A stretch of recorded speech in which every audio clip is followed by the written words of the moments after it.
Welcome to the Professional Dog Trainers Australia podcast, Dog Training Matters. Dive into effective training and behaviour modification techniques, share expert insights, debate hot topics, and discuss how to build strong, positive relationships with our canine companions. Whether you're a seasoned trainer or just starting out, join us as we champion methods that respect both dogs and their human partners. Let's embark on this journey together to elevate the world of dog training, because dog training matters.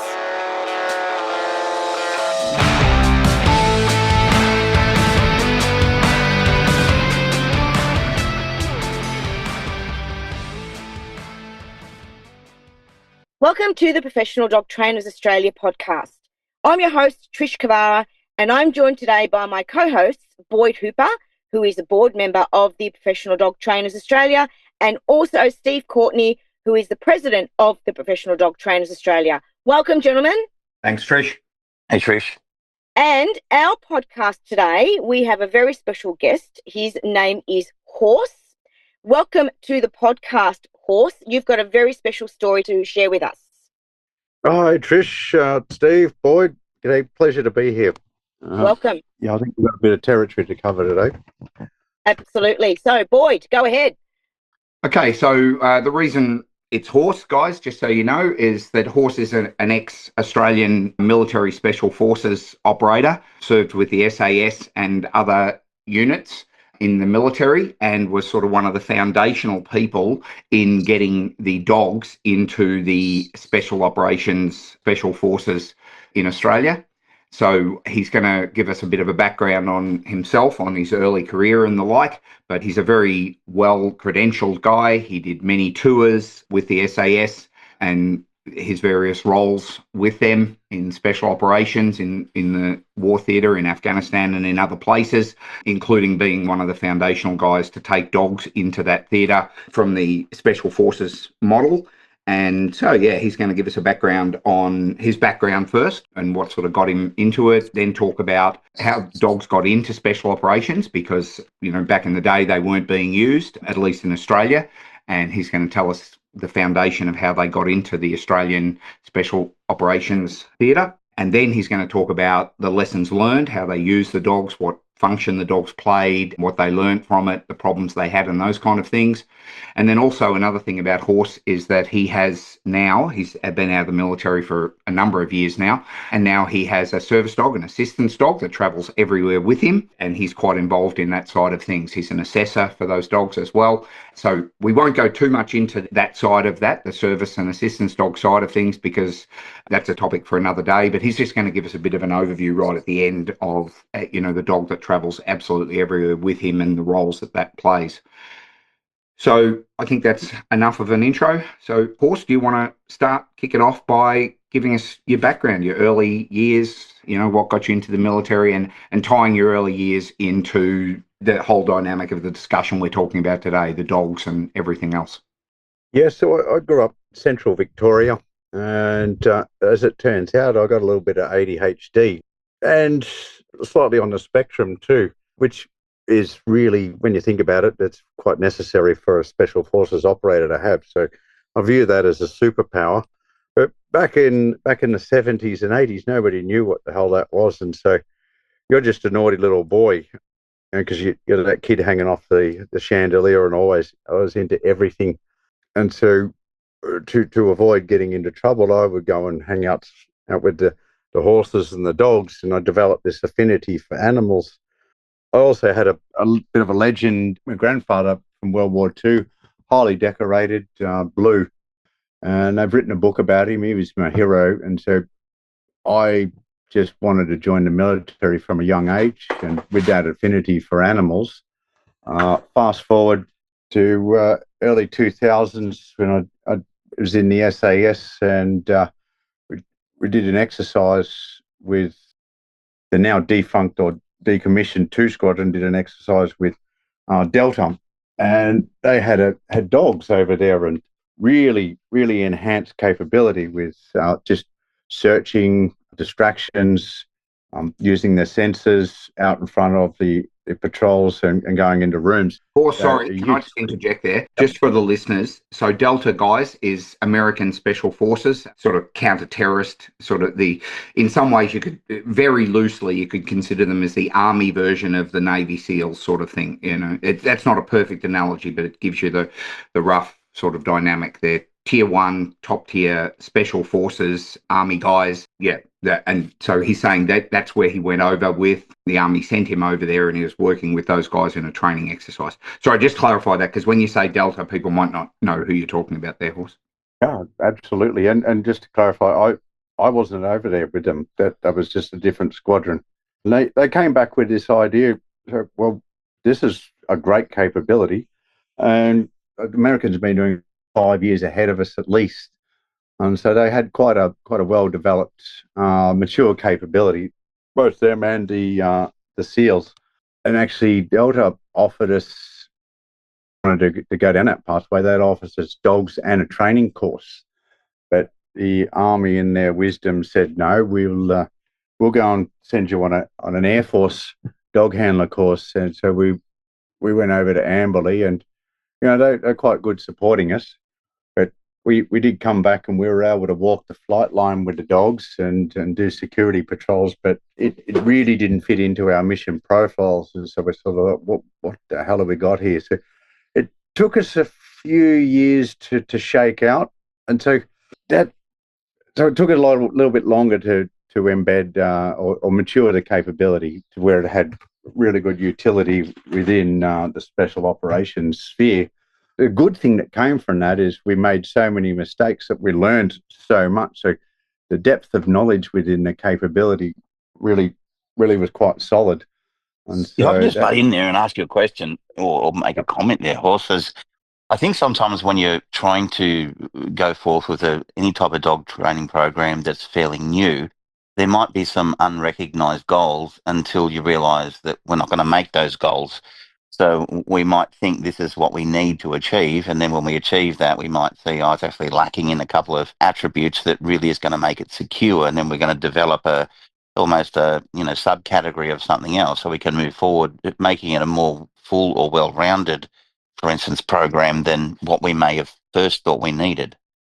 100%. So we didn't know what we didn't know, and made a lot of mistakes. And so this is obviously a dog training podcast. And so we thought, we got to get the dog in there. And so we were doing explosive entries and banging it in urban terrain. And so gunshots and everything like that. And the dogs did that, but we neglected the basics.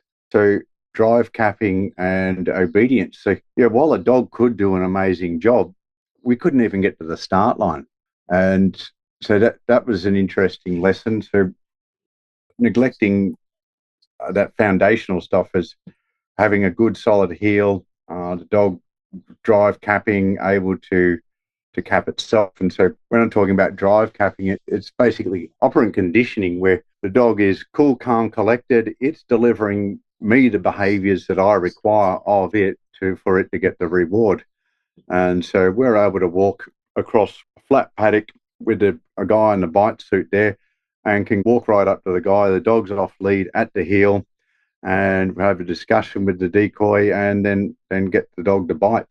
But to get there, it was a little bit of an effort. And I actually, once again, got that from the guys at Delta, who came across doing an exercise, and we did a little bit of dog work on the side. So they really showed that. And I ran a seminar on that out at Boyd's last week. And I think we had some good feedback on that, and it really highlighted the importance of having that dog controlling itself.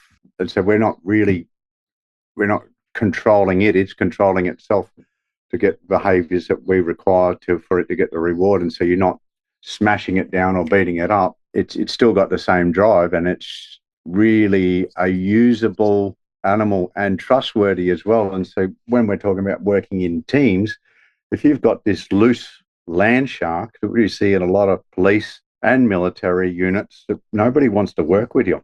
And so that was another really important lesson. I also noticed that in some circumstances, when I was working with some of the guys in correctional services, that when they're talking about their dogs being, suitable for, stopping riots and basically talking about some sort of bite work, when the dog was not doing bite work, the dog was trying to do bite work all day. So they have to have the dog almost lashed to their side and restraining the dog hardcore through multiple hour shifts, making it, by the end of the shift, the handler and the dog are exhausted because the dog's trying to get to do something and the handler predominantly is trying to stop it, rather than teaching the dog how to be at heel, but not necessarily an energized heel, but a loose leash walk without deploying onto everybody that they see wearing a prisoner's outfit. And learning those sort of skills makes their day a lot less strenuous and laborious and leaves a lot more room for focus. Yeah, Steve. So I call it handbagging. And I went to, we were hunting Renato in East Timor. He's Yep. the guy that shot up the police and the military down in Dilian. And we went over hunting him. And so we deployed with one squadron in early 2007 and went up the hill. And I had a dog that just pulled and pulled and pulled. And by the time I got up the hill, I was buggered. So I was really almost combat ineffective, really. But I was a lot fitter back then, fortunately. And so it really, really impacts upon on capacity and capability. And when you're talking about these guys have got to have that on that tight leash, it's quite tiring. And you're focusing on that as opposed to what is out in front of you. And if I call it handbagging, where you've got one hand on the dog because it's not controlled and it's pulling and everything like that, and which is just insane when you think about it. What we accept. And so I can't cover my arcs. I can't engage properly. And I do have a video somewhere of me on the range with a dog and it's pulling and moving. And then obviously I'm trying to shoot and that's affecting to a dangerous extent, actually, my ability to engage. Because if I'm pulling the trigger and the dog's pulling me around, that's changing where that gun is pointing. On that, just for the purpose of, for the listeners, or just want to clarify that pretty much in a special operations theatre, the guy who's got the dog is still considered to be just a normal member of the team. The dog is just like one guy carries a radio, another guy carries the med kit, so to speak.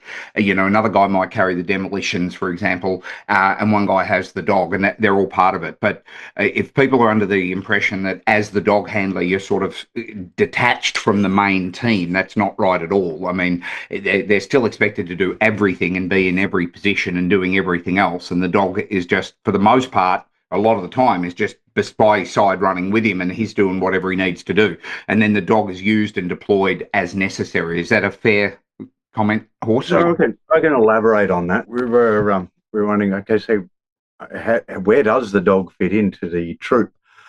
And so as I started to learn about targeting, we can talk about that in the troop as well. So we got to work in a team.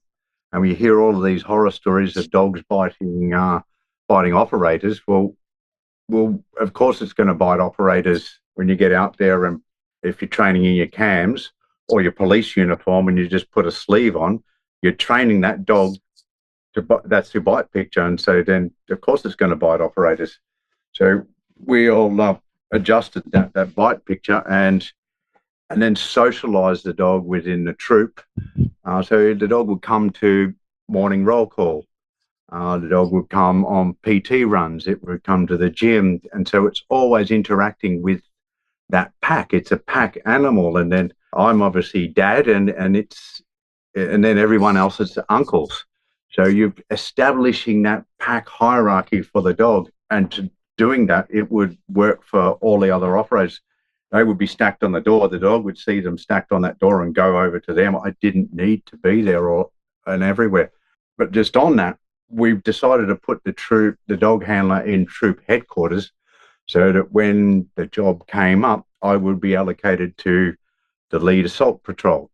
And we get on the ground and I do the clearance with that patrol. And if other patrols are bogged down or need a dog somewhere else, me and a dog will go and leave that patrol and diddly bop across the AO to the other patrols. So essentially, we had a lot of autonomy, which it was the best job I've ever done. It was better. I became a patrol commander, but troop dog handler was the best job in the world because you go where the action was essentially, and which is where you were needed.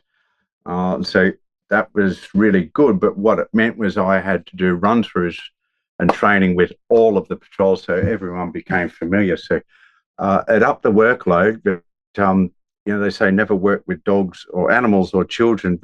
But so understanding that dynamic, well, basically in special forces, as a dog handler, you're doing both, children and animals, and so we did everything we could to manage those variables so that if the dog did miss something or something went wrong on a day, the dog guys at the section there worked really hard before, during, and after work on weekends to assure that we'd done everything we possibly could to. So if it did go wrong, well, didn't see that one coming, but and so we're holding our hands on it hard. So does that answer the profiles? And with that, we could have the dog. It would run through the middle of the troop, out the other side, and engage a target. And so everyone became very, very confident. Obviously, there was every now and again there'd be a little accidental bite where the dogs run around the corner and bumped into an operator and just had a little snap, but it would come straight off, whoops, and continue on. So there was none of the horror stories that we hear about, the dogs just latching on to the calf of an operator who's trying to stack up on a door. So having that distraction can be catastrophic. Yeah, that's good. And what we started off with is, teaching the dog to walk at heel or not on a tight leash and being strapped to the handler, so to speak. Even that's a physical conflict where obviously the dog is trying to go forward and you're trying to restrict that movement, but also trying to get him to go forward as well. And generally working with different teams over my life and career of the dog handler being asked to get the dog to behave better in a group or a troop, those people had nothing to do with the dog is near impossible. Whereas, obviously you're trying to make the dog part of the troop, then it's got to be part of the troop morning, noon and night so that he understands friendlies and doesn't keep gripping onto anything it comes within his reach. Yeah. And so the dogs actually became a lot more stable, and you need that. Getting back to Trish's question about breeds, so well, I didn't really care what breed, as long as it's got the right drives. At the end of the day, I tested German Shepherds, males, females, Malinois, and it was just the Malinois that we had that were the ones that had the right drive and temperament to go down range in that environment. Size, of course, is also a factor, Horse, because, you're parachuting in or rappelling in with the dogs, and sometimes you do have to pick the dog up and carry it and pass it or throw it in through a window. So people want those big land sharks, but I believe that the bite is a nice to have, and so you want that 25 to 35 kilo dog that, you can lift, carry, lower down the back of the canyon, which is what we had to do with Quake, parachute it, manage it inside the helicopter and rappel out the door with him. And he's got to have that mobility, that speed, that dynamic. And if you've got the big land shark, they tend to not be able to turn over a dime, as well as that endurance. So the same as all operators, really. The big muscly guy's not going to be able to go the distance. And so it's going to affect agility and endurance for sure. So the idea is that really what size dog do you need to be able to combat somebody sometimes, but travel with the dog a lot? Yeah. And so really for mine, on operations, the indication, the change in the behavior is all I needed. And I would recall the dog and alert the troop. And so we could see a difference between a detection serial or detection of munitions and a change in behavior for a human odor. So I'd recall the dog and say, okay, let's maneuver. We've got something there. And then we could redeploy the dog as we redeployed ourselves, take care of the problem. Because you don't know, well, obviously what happened to Cougar. If you let that dog continue to go in, then you potentially lose him, and so we're going to need him tomorrow. We're not always able to do that either at the time. So the change in behaviour was really the big one, and the bite, the takedown is icing on the cake, which everyone loves to see. But definitely the cool part, but there's a lot of other functionality needed to actually get through the day with the dog too. Yeah. And so in training, if we've got a detection serial that we're running in training with munitions, and I'll have that tug or that play with the dog over the odor, and we'll really enhance that. If I've got that out on the ground, change of behaviour, I'll just recall that dog and go, EDD, I explode EOD, guys. There's something there, and I'll be way back over here. And so, you don't want your dog blowing up, which happened to Raz and others.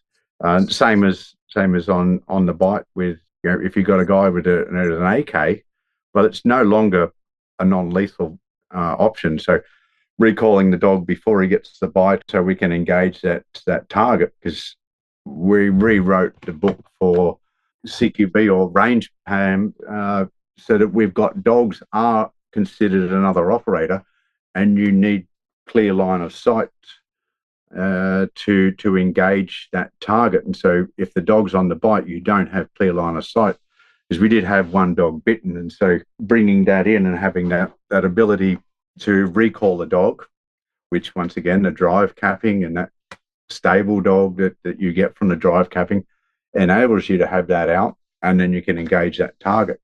Now, what that does for the dog is it does give bad, like he will develop bad habits. You'll diminish your capability, but you cannot control operations. And so then we would go back to the training area and reinforce those behaviors in the dog that we wanted in an area in training where you can control the outcomes. So that was something to be aware of. And same as we had out in front serials. Well, the dog would be hunting out in front through all of the orchards and urban areas, to the extent where we could control him, we could cover him because he's another operator. So if that dog disappears around the corner or into thick brush, we can't cover him. What's he up to? Is he getting shot? What's he found?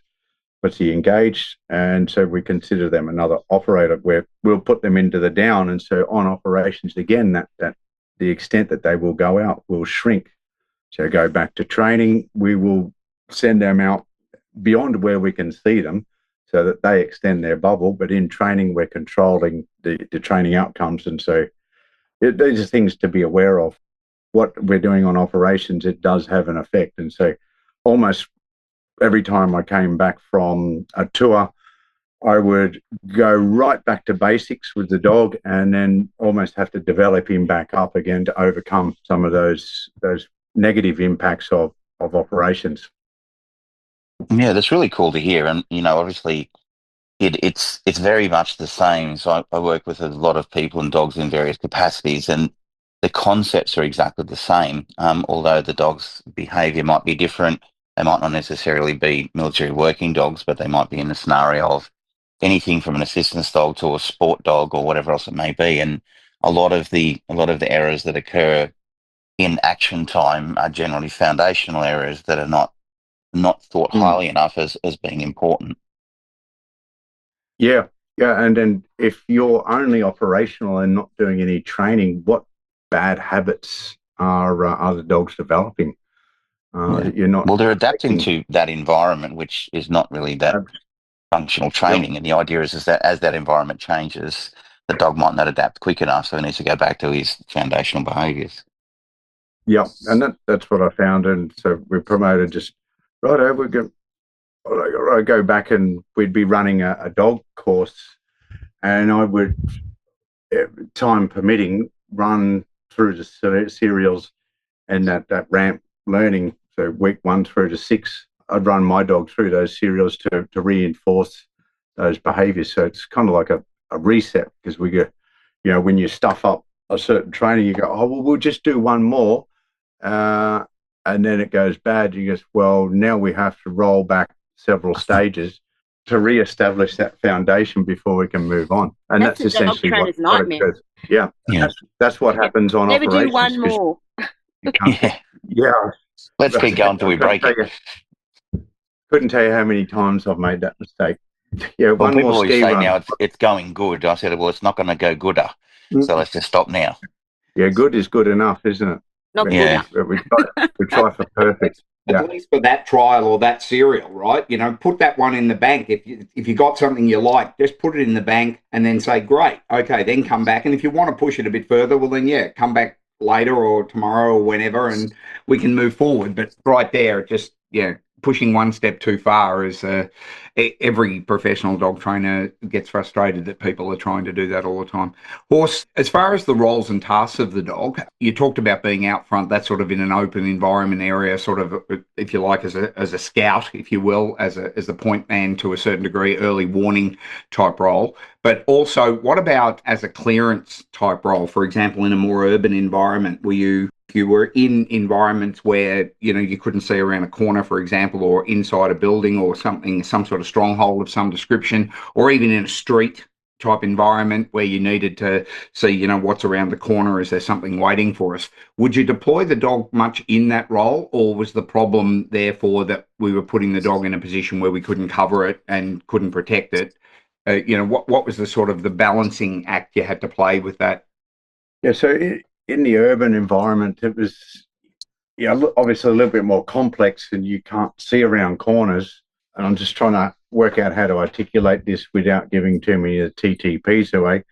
But you would generally, as an operator, you would work your angles and the dog would be back at the heel. And when I say he's at the heel, I would also have him on the short lead attached to my belt. Now, that was just a backup for if the dog decided to break, and if he wanted to break, then I kind of got that backup, which is a security for me, so I can be another operator in the teams as part of the clearance. And then if we got to something where we required the dog, we're going into a compound, maybe we would deploy the dog in there, and they have cameras on them, so we would be able to stand outside. Sometimes there'd be an empty compound that was a bit suspect, and so we would lower the dog over the wall. We're not going in through the front door, flip the camera up and go and clear. And sometimes there was cases where he would find RPGs or ammunition boxes in the back corner, and so we're like, okay, EDD, this is secure. There is no personnel in this compound, and we retrieve the dog and say, you guys need to clear this. So they had utility there. So does that answer that question, I guess? It does, but it actually leads me to another question, sort of primary and secondary role of the dog. So you mentioned earlier, and I guess it's reasonably obvious that in your role, the primary role is human detection and if necessary, deploying the dog on the human, although there's, you know, if you're going to deploy the dog, well, you've got a team of operators there with assault rifle, so it's not that necessary for the most part, but certainly the dog giving you the early warning and related things that you've already discussed. What about the other sort of, I don't want to put words in your mouth, you can clarify, but sort of secondary role for, as you said, explosive EDT, explosive devices and the like, and munitions, like finding cached weapons, you know, things that might be buried under a floor or hidden in a secret cavity or any other sort of circumstance. It sounds like the dogs had that capacity and you would employ it, but just give us the balance on the human sort of capacity, let's say, versus, and we'll just use the term loosely, munitions capacity.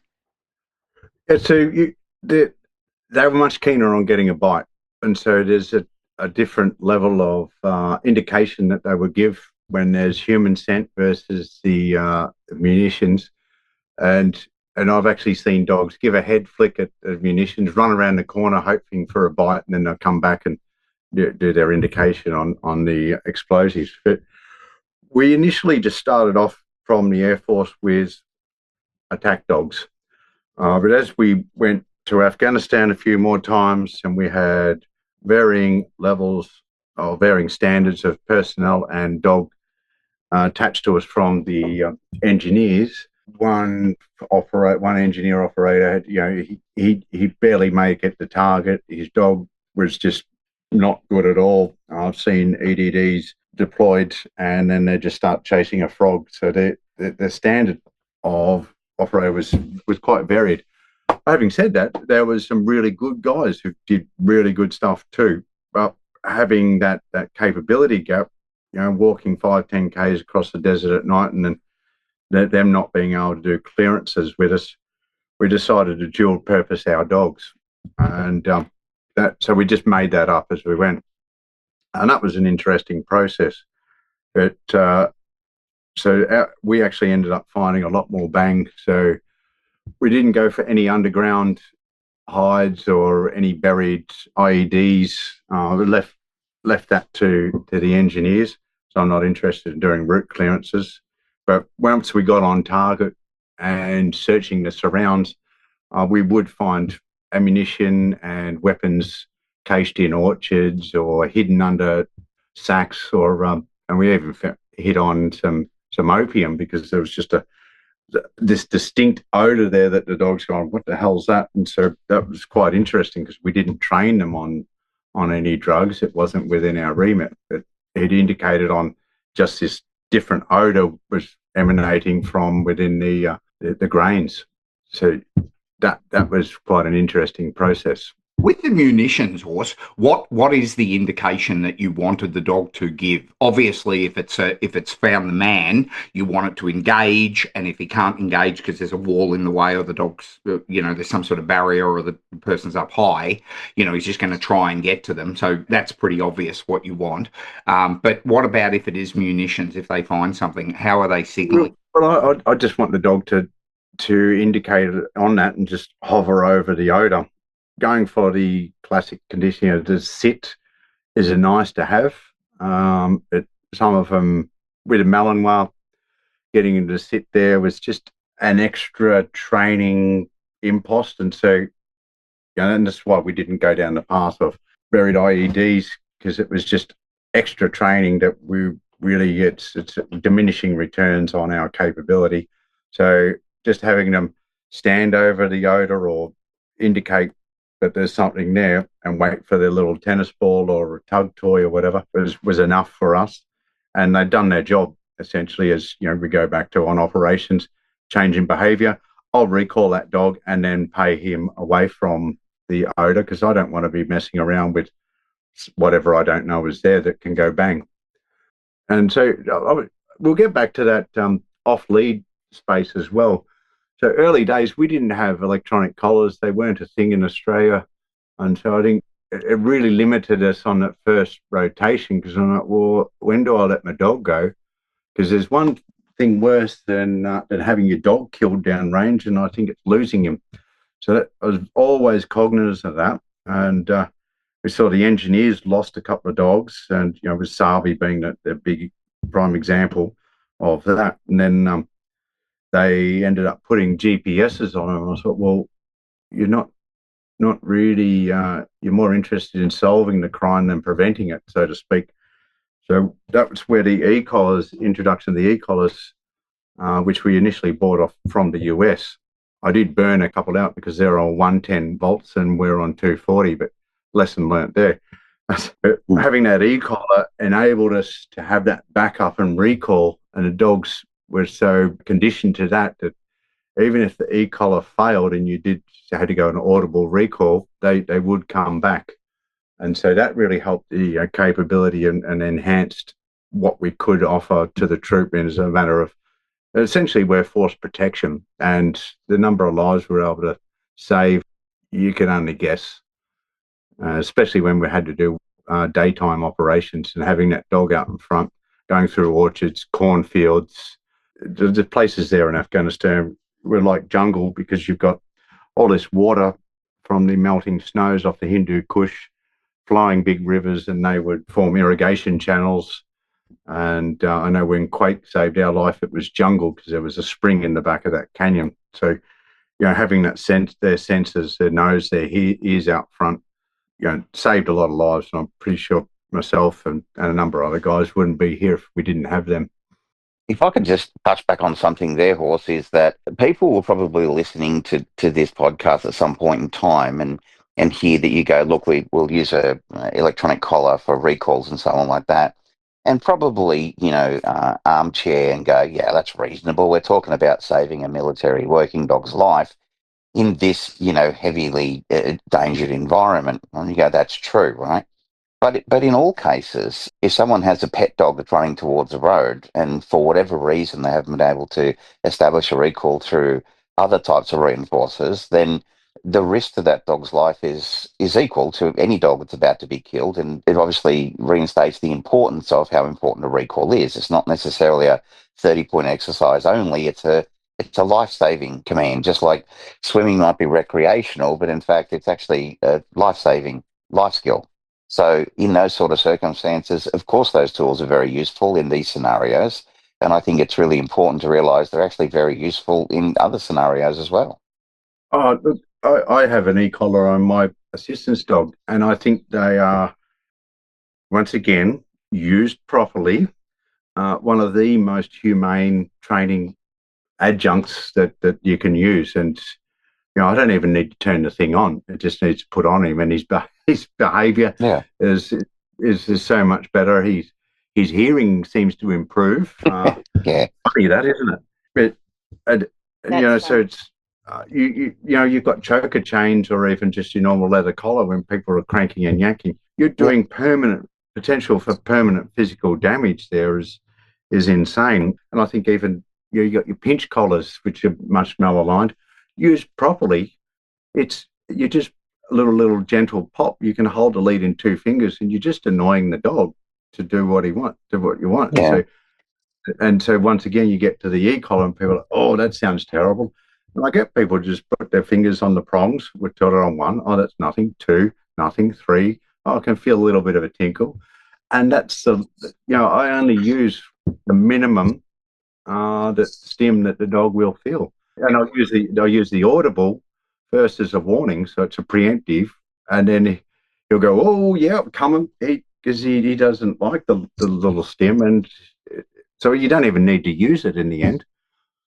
Yeah, of course. Sorry, I was going to say just on that too is it's one of those things that if when people don't understand, like obviously you've trained dogs to very high capabilities, as have I, has a Boyd, has a Trish, and so in those scenarios, high capabilities may not necessarily be complex exercise, but exercise the dog will comply with under pretty much any level of distraction, meaning that we need better reinforcers around the dog to make sure that he's going to say yes under any circumstances rather than just standing near the fridge while you've got cheese in your hand. So that's why most people who have had to train dogs for those capacities have gone along and said, oh, these tools are a must-have for people. But if you're only training dogs to sit in your kitchen, of course you don't need any of those things. And you never stay in your kitchen, do you? Yeah. That's the other. Some of them do. That's the problem. Just want to clarify a point there is that it's a given for us, but just for the listener, we're advocating the use and the employment of the collars, the e-collars, with a trained dog. So the skill of the exercise, whatever it is, the recall or whatever activity you're working, you've obviously done a huge amount of developmental work. You've got as much as you can out of your sort of normal conventional reinforcement strategies and the like. And what we're really talking about is sort of an enforcement mechanism to make sure that it's reliable and to make sure that you can still get that same capability under extreme competing motivations. I want to go further than the idea of distractions. What if there is something over there that is way more valuable, way more interesting than whatever reward you could possibly give the dog back here? And the perfect example is Horse's scenario there where you're talking about a decoy, but there could be millions of other things. There could be, wild animals and livestock and, 100 other things. And for some dogs chasing a bike or a car or something. And with those really high level competing motivations, to expect that the dog is just going to reliably recall because you're going to give him a treat or something like that. And that's where the e-collar really comes into its own. I know that we all know that's a given, but I'm just sort of mentioning it for the context, to put it in context of what we're talking about. Horses, do you agree with what I've just said, or do you want to add to anything there? Yeah, so I agree. And when you're talking about distractions and level of complexity, you build that foundation out on the flat plate, we call it, And then once you've got those behaviors down pat, like I was talking about the drive capping, you're able to walk up to that guy. Then you start to add levels of complexity, and you start to put your body armor on your guns, and then you have other guys moving around, and then you hide that decoy, and then you've got to move through complex terrain, and you up the ante. And so what a lot of people do is, oh look, my dog ignores the e-collar, but you haven't done that.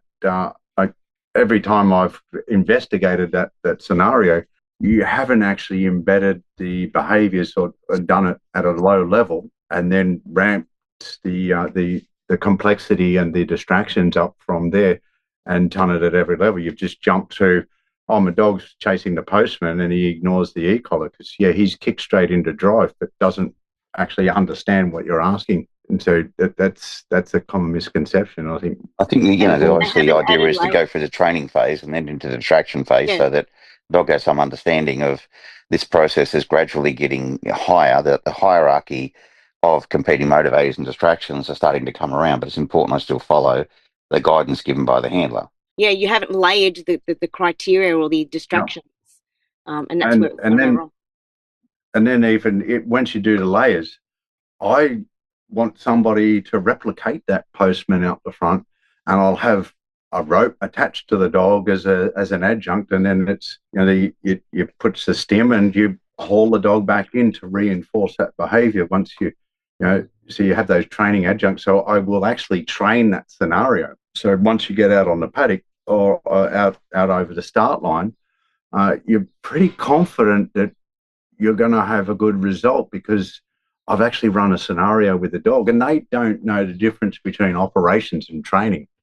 So, and that was a really interesting thing that from when we're training people, Weeksy, who I can say his name is in the movie Bravery and Betrayal, brought in a whole new training regime for people, because how we were training people was quite terrible. We were, if we trained our dogs the same way as we were training people, we'd have no dogs. So, framing the dogs into the behaviors that we wanted was actually what we started doing with people. Can't remember where I was going with that. There's a lot of depth that can come out of it. I think before some words, I've listened to a lot of things you've mentioned along the way, and I guess what I'm doing is looking at parallels of what I've experienced in UC as well. And sometimes it might be a situation where I'll be talking, working with a handler or a dog trainer or something, and the dog might be at some distance. It doesn't have to be far, it could be 10 meters, and I ask them to give their dog the down cue, and the dog starts walking towards the handler and halfway back lays down, meaning that he's given a compromise down where he said, I'm going to move towards the reward source, but at the same time, I know I'm not going to get the reward unless I'm down. So and they're happy with that. And I go, I hear what you're saying. I wouldn't allow my dog to do it, because, in your scenario, you tell a dog to down on the spot and he takes a few steps, he stands on a landmine and blows himself to pieces. So having that functionality of down means down, it doesn't mean travel into down, is a really important thing. So when those things start to occur, is that they go, but I'm not in the military. I say, okay, down doesn't mean take 4 steps onto the road, lay down and get run over either. So in actual fact, It's not compliance. It's a modified version of compliance that people learn to accept. Yeah. Now, and on operations, we can't control that. In training, we can control that. And so setting those scenarios up to, and that ramp learning to get to that is important. And that's why I like to get people to brief me on, okay, where's your dog at? What have you been doing? What's his strengths? What's his weaknesses? What are we doing today? And then I'll also get other trainers that are familiar with that dog to go, that's actually not true, because a lot of the time that stuff comes out, and then you ruin the dog because you're not really where they think they're at. And just going back to your point, oh yeah, we're not in the military. Okay, so, and I do encounter this with business people as well. So we're optimizing systems here. We're optimizing the dog. We know that this is the optimal way because it's life and death in the military. Well, why wouldn't you want that for your dog? Like, this is the optimal solution, and you know what it is. Just going to require a little bit of extra work on your part. But I was going to It say comes it's down going to be a to trade-off between work and benefit, right? I don't want to do yeah, that extra work. I'm not sure if that I'll actually, those benefits will come to me. Bit late when yeah, the dog's running towards the road chasing a rabbit, and you call him and he goes, "Not today, not yesterday either," and now he gets belted by the car. It's too late to invoke the yeah. training then. Goes through electric fence, wire fences, it tears himself up, disappears. Yeah. Yeah, so many reasons. I think this is a Yeah, good time for us to segue into the assistance and service dog side of things, Horse, because we're talking about having that control under distractions and competing motivations, and that in other arenas other than the military model. And certainly, as you guys have been talking about, it matters for pet dogs, it matters for this, it matters really for every dog that's going to be out in the real world, but it certainly matters for assistance and service dogs. So, Horst, do you want to just start? We can segue back into the importance of control with those in a minute. But let's just start with your background with relation to the assistance dogs. Tell us about, say, your dog, how long have you had it, what motivated you to do it, and what your involvement in the assistance and service dog side of things is. so I had to put my old working dog down back in early 2017. He was just shy of 15 years, so we did get to retire the dogs to us. So that was a good thing. And so that was a bad day, and I'm still going to tear up now. Uh, it, so I didn't wasn't interested in having a dog for a few years, and then I came back to Australia, and I was doing an MBA under a scholarship, and maybe I'll foster a dog, and this one came up. He's half Malinois, half cattle dog. I thought, oh gee, okay, I'll foster him, and they were going to put him down for behaviour problems, but he's just a Malinois cross cattle dog, and if you let him have at it, he'll take the piss. He'll he'll tear the place up, and your average punter's not going to know what's going on, and that they see it as a behaviour problem, as do the people at the pounds. So I fostered him, and he's such an idiot. I thought I'll have to keep him, but my lifestyle doesn't really permit having a dog. But I'm certified as having PTSD, and I thought, well, this is going to be a little buddy. I'll get him qualified as an assistance dog, and so that's what we did, and now we go everywhere together. But I require the same behaviours of him, the same level of compliance and capping that I did off my working dogs, and so I can move through any environment, and he will stay at the heel off lead. So But he's a working dog, airports. isn't he, Horse? So he is a working dog, and so Same thing. that's the standard that we require. And so he's cool, calm, competent. He doesn't surge to get pats, which is a big issue in the assistance dog world. Is people wanting to talk to the dog, and I think it's a little bit weird. Oh, what's your dog's name? Yeah, hello, how are you? What's my name? That's It really brings out the weird in people, I find. And but going back to that control, he's the same level of control, and he's actually better than a lot of military working dogs and a lot of police dogs that I come across these days from a control level. And he's got the same drives as them, Malinois and cattle dog. It's full retard. But you've seen him, Boyd. He's pretty good. He does leak a bit. Just to on that point, I'm glad you mentioned that, Horse. I've seen him in numerous environments. We were at Brighton Bay Theatre a couple of months ago. Dog was there in the movies, in the foyer, big crowded thing for a showing of a movie that Horse is in, Bravery and Betrayal, which we'll bring up at the end here. But also, he's been to my training facility in and around numerous dogs and pups and the like here on multiple occasions, as Horse mentioned, as recently just as last week, but also many other times. Horse and I have been out to numerous environments, in shopping sort of environments, inside buildings, inside houses, just to make it clear, Horse and I are friends, and we go back a long way. So we spend quite a bit of time whenever Horse is down in Melbourne, we're catching up and stuff. Yeah, and I've seen him in every conceivable circumstance and environment, and everything he says is completely true. The dog is extremely well behaved. He's well behaved on just sort of like a social dynamics level. So even if Horse isn't sort of keeping him in the heel, he just knows how to behave, how to interact. He's like he's a very socially competent dog, but at the same time, whenever Horse needs any directives like a recall or a heel, the dog is or a down, for example, the dog is right on it. So he has, excellent control as well as an excellent social temperament for that sort of role. Yep, and he's pretty happy with that. The reward is he gets out and about. So I'll go back to the issue of people wanting to pat your service dog. Now, it is a problem, and fortunately, I'm not as unstable as a lot of people that have them, and so I was wondering how to get that message out to the public not to pat them, and they don't even see the coat, the jacket on the dog a lot of the time. I didn't realise. Well, you just don't go and pat somebody's dog. It's like going and patting somebody's kids, really. So just putting it out there for any people with it's inappropriate touching, right? So you're just in a situation of they enjoy contact with the dog, and they don't care whether or not it's rude. It bothers you, the dog, or anybody else. And then it's a real annoyance to me. I've had people tell me that I'm rude because I've said no when they've asked. I don't disagree there, Trish. Sorry? I don't disagree. But that's the mentality. They'll ask, can I pet your dog? And I'll say no. And they go, oh, that's rude. Because they're entitled. Yeah. That's what happens. I'm entitled to pat your dog. It's my dog you're too. not. Yeah. I know you're not.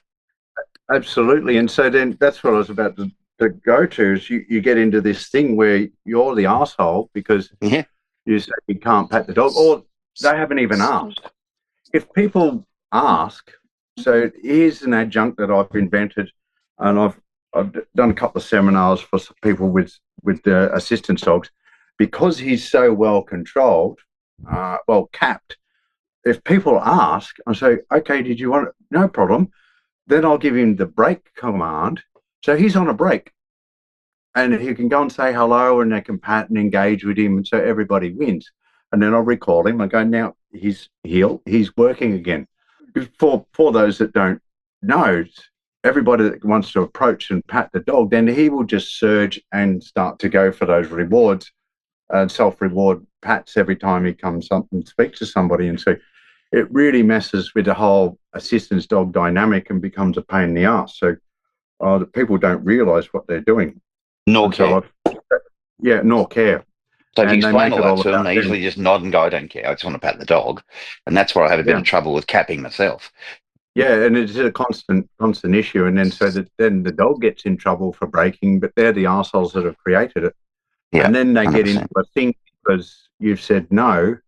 And so, there's just a lack of respect and that entitlement. And then, you've got people that are a lot more fragile than us. And then they don't want to go out in public. And so, they're just, and I'm going to say, taking the benefits away, right? Just fucking with these people and creating an issue and exacerbating their mental problems. Correct. Yeah. And what other involvement have you got with the assistance dogs, mate, with helping others, for example, and any organisations you want to talk about or anything else? Well, I'll just clarify. We've already spoken to Horse. He's going to come back sometime in the future, and we're going to get into the weeds on the assistance dog side of things. And so we're only going to keep that brief here. So if you're getting frustrated because you're thinking, I really want to hear more about this, stay tuned, and we'll the next month or two we'll follow Horse up and get into more detail. We're also having a series on that coming up where we're going to be focusing on the assistance and service dogs, of which Horse's next interview will be part of that. But anything else, Horse, that you wanted to add, and what you're doing for others and how it's helping people with post-traumatic stress and that sort of stuff?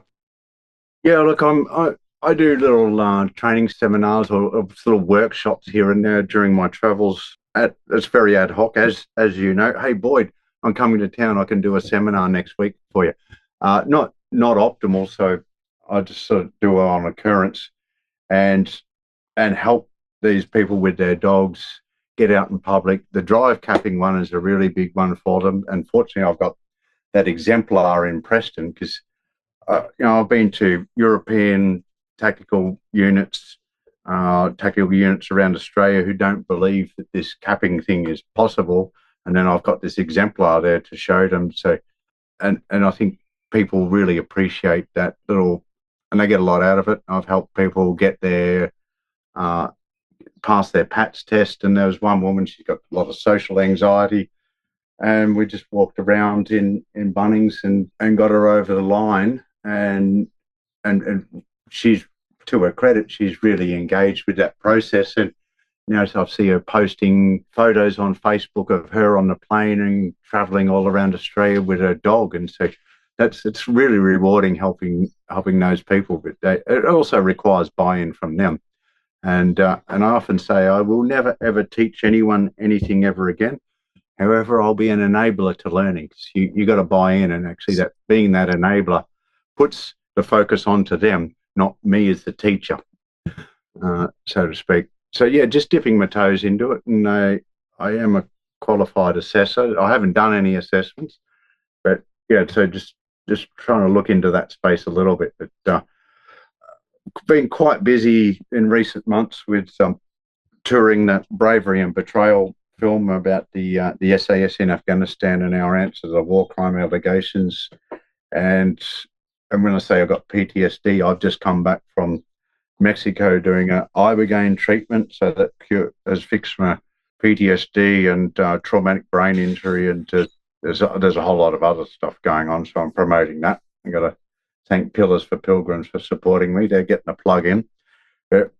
All these little adjuncts are part of the journey, and so now I have more capacity to help in that assistance dog space, and so I'm just looking for options where I can value add there, and so that's why I'm going to probably lean on you a little bit, Steve, for a bit of direction, because I'm relatively new, and because of my travels and everything, I've not really been around to engage further. But I'm finding capacity now to be able to do that.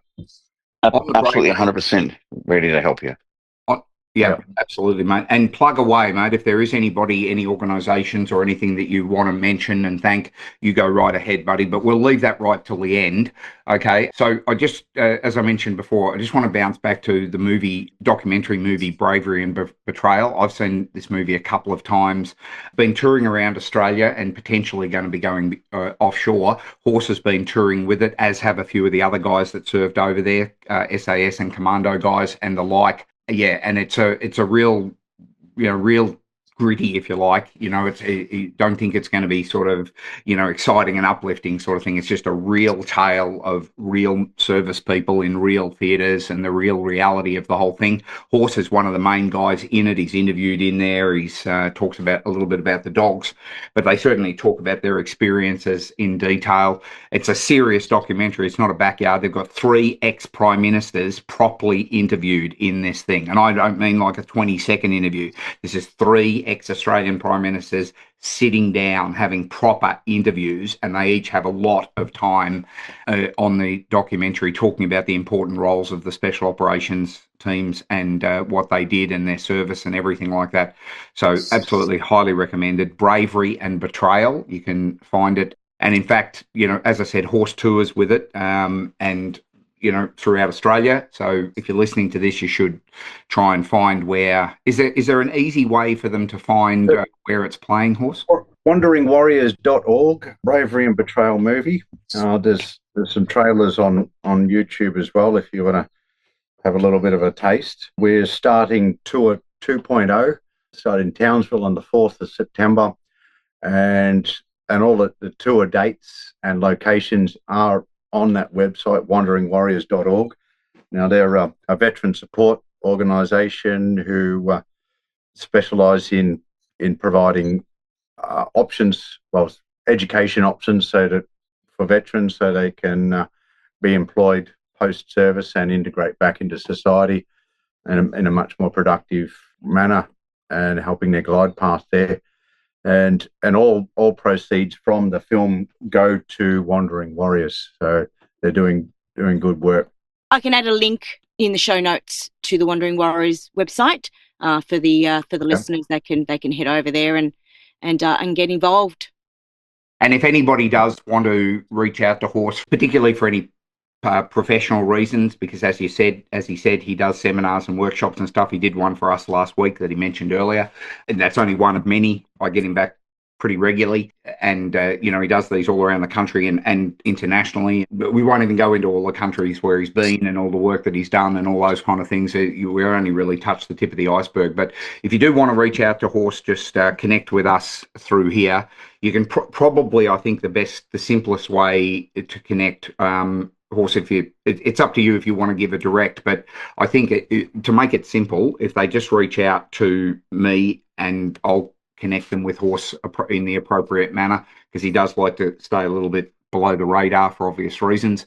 But you can reach out at info@CERT Academy, that's CERT academy.com.au. So just info@CERT Academy, all one word, certacademy.com.au, and just address it to me. Hi, Boyd. I'm just wanting to connect with Horse, interested in organising a seminar with him or reaching out to him regarding something or whatever, and then I can arrange the connection.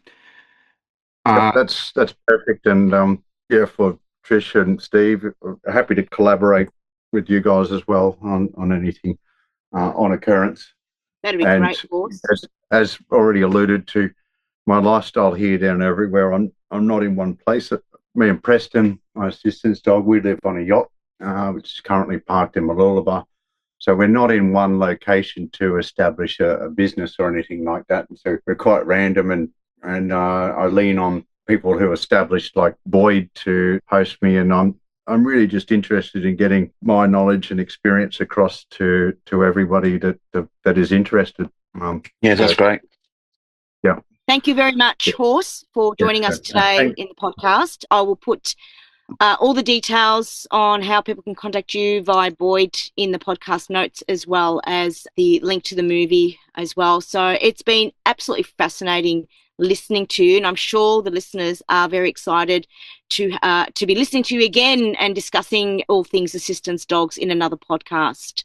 Yeah, absolutely. Thank you for providing me the opportunity. And so my pleasure. As I said, I kind of lean on people like you guys to help me get out there and about. So not really good at that.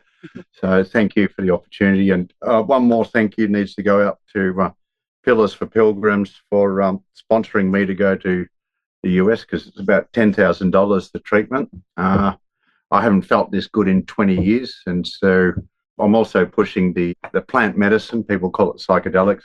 We're going plant medicine space for rehabilitating people with PTSD, and it doesn't have to be first responders or military. It's just anybody that's got childhood stuff or other trauma going on in their life. So that's the next space I'm also pushing into, working with providers overseas, because it's actually illegal in Australia and America. So I had to go to Mexico, where it is legal. So we're not breaking the law, but this stuff will save lives. And I wasn't this articulate a few weeks ago and wasn't in such a good space. And I think Boyd can attest to that. I'll just add one. I'll add one other thing, and I don't want this to sound like a sales pitch, but as I said, Horse and I have known each other for a long, long time, and we have relationships connecting. We have a friendship, we have relationships with the dogs, and we have a military friendship as well. We have many common friends from the military and the like. My military service predates Horse. I'm older than him, but notwithstanding, we have lots of common friends and stuff. In fact, we went to a big anniversary, didn't we, mate? To the Commando anniversary. Yeah, that was good. Was it earlier this year or something like that? And we've got numerous friends in the community. But what I do want to say is Horse is an excellent communicator and an excellent educator. It's not just a matter of somebody having the knowledge in an area. It's the ability to emphasize it, to communicate to the people, the way that he briefs things and debriefs things and explains things and gets the people in the seminars and the things that he does, gets them involved and communicates. Everybody feels comfortable. I mean, I've had seminars where Horse has been there, where there's 60-year-old domestic pet owners, where there's people in wheelchairs, where there's police, where there's tactical operators, all in the same room. And that's a hard audience when you're talking about the most extreme diversity of people in the room, and yet everyone walks away very happy and, when's the next one sort of thing. So, I can absolutely vouch for his communication abilities, his education abilities, and his empathy, and his love of helping people and educating people is second to none. All right, Trish, do you want to wrap us up? Yes, thank you. I'll do that again. So again, thank you very much, Horse. This is what podcasts are like. It's for real. Thanks, Horse, for joining us. It's truly been a very interesting experience listening to you and your stories. And of course, I'm sure the listeners are wanting to hear more. So we will do as Boyd mentioned earlier, there will be another podcast at some stage where we will delve a little bit thicker into the assistance dog side of things. But otherwise, it's been a great conversation. Again, I'll have all the links to the websites and anything else in the show notes. And of course, if you have any questions about today's podcast or any issues, please do contact us at info@dogtrainersaustralia.org. Thanks, guys. We'll wrap it up. And thank you very much. Have a good one. Thanks, guys. Thank you. Thanks, Horse. Very much. Thanks for your service. Hey, our pleasure. Thank you.